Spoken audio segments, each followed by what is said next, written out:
Assalamualaikum warahmatullahi wabarakatuh. Alhamdulillahirabbil alamin wa bihi nasta'in ala umurid dunya waddin. Wassalatu wassalamu ala nabiyil mursalin Muhammadin sallallahu alaihi wasallam ajma'in. Yang saya hormati selaku Bapak Rektor Profesor Haris dan juga segenap dosen-dosen Universitas Hasyim Asy'ari, dan yang saya takdimi selaku dosen pengampu mata kuliah Filsafat Islam Bapak Kiai Haji Hanifuddin, dan yang saya cintai teman-teman semuanya selaku kelas 3A semester 3 Fakultas Agama Islam.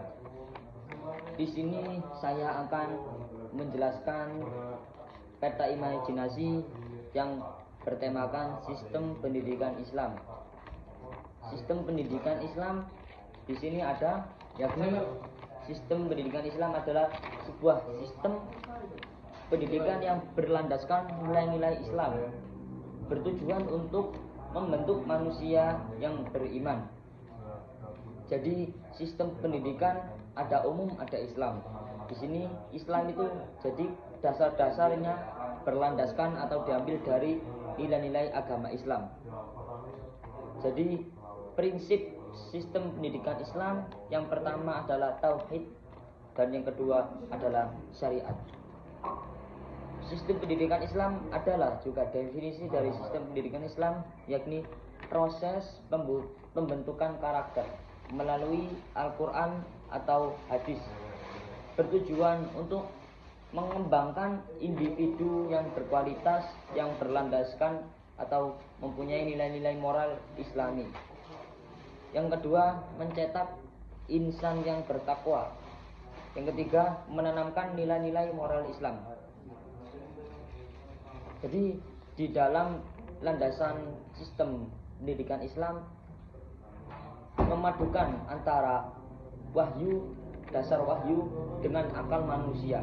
Sistem pendidikan Islam ini mengintegrasikan wahyu Al-Quran dan Sunnah sebagai sumber utama ilmu dan berorientasi kepada dunia dan akhirat.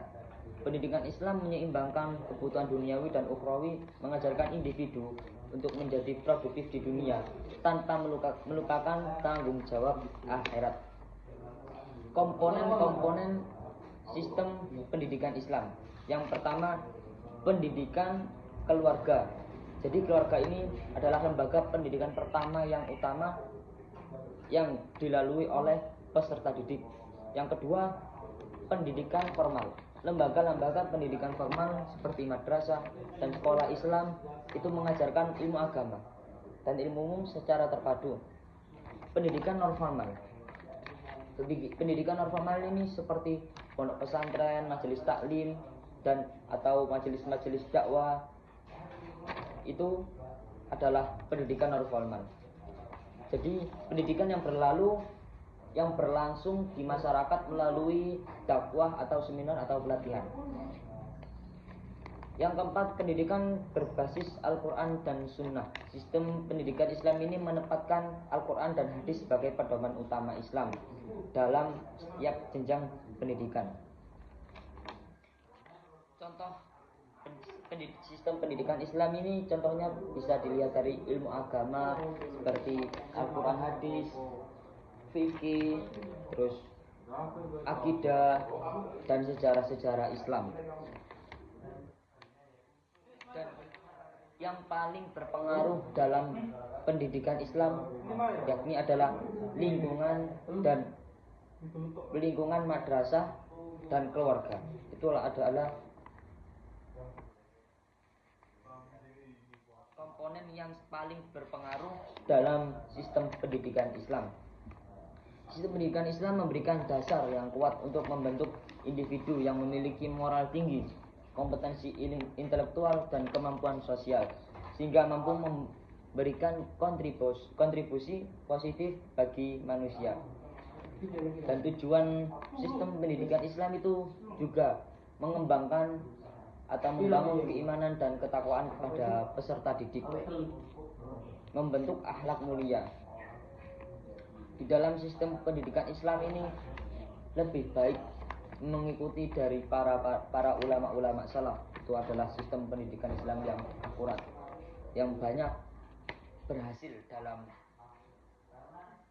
mengajar atau mentransfer ilmu-ilmu yang akan disampaikan.